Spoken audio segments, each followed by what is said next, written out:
Greetings, comrades. This is the last video of the year, and as 2021 comes to a close, we bid farewell to a most difficult and tiring year. The pandemic, which started in December of 2019 in Wuhan, spread over 2020 and has now completed 2021. Millions of people have died. These deaths could have been avoided. Tens of millions more have been incapacitated. They've lost their jobs, their livelihoods. Economies have crashed. And if ever there was judgment on the failings of the capitalist system and its vulnerability, we have this before us now. The pandemic has exposed the system's failings. It has exposed the inability of the world's leading capitalist nations to handle the pandemic. It has exposed the imperialist system that still survives, that still sustains itself on the exploitation of the vast majority of humanity on Earth. And it is not that the working class has simply taken these beatings lying down. The working class, the youth, the oppressed masses of the world have fought back. In these dark, almost hopeless times, we must take solace from the fact that the class struggle continues, that the revolutionary potential of the working class and their oppressed allies, the peasantry, the students, and the youth, that this class struggle has not ceased. Be it the farmer struggle in India or the protests in Chile, which have now defeated the right-wing contender for power, caste. In each of these struggles, in each of these victories, we need to find hope.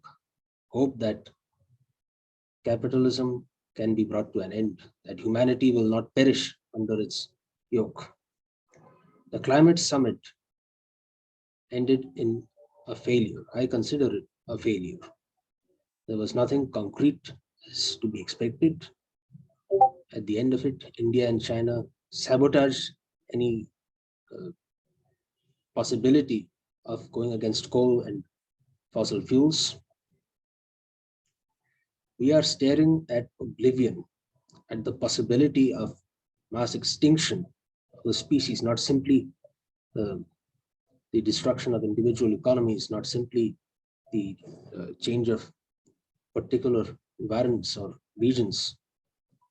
Civilizational collapse may come from climate change. The answer to this, the capitalists can provide, is simple piecemeal reforms or token measures. Nothing of this is going to be adequate. They would rather destroy the planet and humanity to save their profits. There is only really one way out of this. We saw that in 1917. We saw that in the decade of the 40s, when humanity was faced with crises, when capitalism had plunged the world into the abyss. It was revolutionary struggle. It was socialist revolution that pulled us out. In the 21st century, we must relearn these lessons from the past. We must look to our history and look forward into the future. It is wrong to say that there is no hope. There is always hope. Moving into 2022, let us work towards building a revolutionary movement. Let us work towards mobilizing the working class, the youth, and the peasantry, and all other allied classes. Let us work to build up this force that can defy capitalism. Let us work to overthrow capitalism and rid this world of this cancerous plague. In 2022, let us hope for better days. Al-Salam.